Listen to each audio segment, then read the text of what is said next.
അച്ഛന്റെ ജീവിതം തന്നെ ഒരു വലിയ ഉദാഹരണമാണ്. അദ്ദേഹം എനിക്കും രാജുവിനും ഒരു ലിവിങ് എക്സാമ്പിൾ ആയിരുന്നു. ഒരാൾ എങ്ങനെയാകണമെന്നും വളർന്നു വരുമ്പോൾ നമ്മൾ എങ്ങനെ ആയിരിക്കണമെന്നും അദ്ദേഹം ജീവിതത്തിലൂടെ പറഞ്ഞു തന്നു. ഹാർഡ് വർക്കിലൂടെ നമുക്കെന്തും നേടിയെടുക്കാൻ സാധിക്കുമെന്ന് തെളിയിച്ച ആളാണ് അദ്ദേഹം. ഞങ്ങളുടെ അച്ഛൻ ഒരു ബഹുമുഖ വ്യക്തിയാണ്.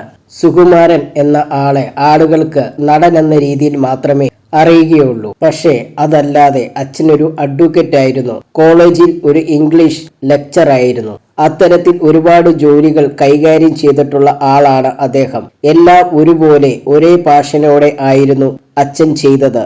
നമുക്ക് ജീവിതത്തിൽ ഒരു ആഗ്രഹമുണ്ടെങ്കിൽ അതിനായി കഷ്ടപ്പെടാൻ മനസ്സുണ്ടെങ്കിൽ തീർച്ചയായും ഇന്നല്ലെങ്കിൽ നാളെ അത് ചെയ്യാൻ സാധിക്കുമെന്ന് അദ്ദേഹം പഠിപ്പിച്ചു. സ്വന്തം അനുഭവങ്ങളിലൂടെയാണ് അച്ഛൻ എനിക്കും രാജുവിനും അത് പഠിപ്പിച്ചു തന്നത്. ഇന്ദ്രജിത്ത് സുകുമാരൻ പറയുന്നു.